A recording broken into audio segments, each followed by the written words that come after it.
স্ক্রিনের এই ছবিটা দেখে আপনার কি মনে হয়, আমরা সংখ্যাগরিষ্ঠ মুসলিম দেশে আছি নাকি সংখ্যালঘু মুসলিম দেশে আছি? ইন্ডিয়াতে মুসলমানরা মায়ের খাইলে একটা বুঝ দেওয়া যায় যে না, ওই জায়গায় মুসলমান সংখ্যা কম, এর লেগে মায়ের খাইতেছে। বাংলাদেশে মায়ের খায় কোন দুঃখে? খালি সন্দেহ হয়েছে, এর লেগে একেবারে মেরে ফেলাইছে। আচ্ছা ধরলাম সন্দেহ হয় নাই, সে আসলেই অপরাধী, সে অপরাধ করছে, এরপরেও কি তারা মাইরা ফেলাইতে পারে? দেশে কি আইন নাই, বিচার নাই?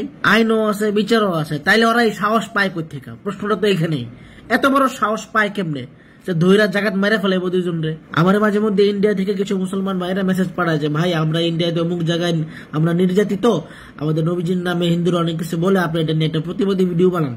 আমি লজ্জায় এদের সাথে কথা বলতে পারি না যে ভাই আপনারা তো ইন্ডিয়াতে থাকেন, আপনাদের সাথে এগুলো হওয়া স্বাভাবিক, কিন্তু আমরা তো বাংলাদেশে থাকি, আমাদের সাথে এগুলো ঘটতেছে, আমরা কোনো কথা বলতে পারি না, কথা বললে আমরা গুম হয়ে যাই। বাংলাদেশে বৈশা মুসলমানরা ধর্ম পালন করতে গেলেও পাকিস্তানি ট্যাগ লেগে যায়, আর এদিকে মুসলমানদেরকে হিন্দুরা মেরে ফেলাইতেছে, তাহলে এদের কি ট্যাগ লাগা উচিত? তারা কিসের দালাল? এখন ওরা দালাল কইলেও তো মুসিবত, কি কমু, কারে কি কমু? যারা এই দুজন মুসলমানরা হত্যা করছে এদের কি বিচার হবে? এদের কি মৃত্যুদণ্ড হবে?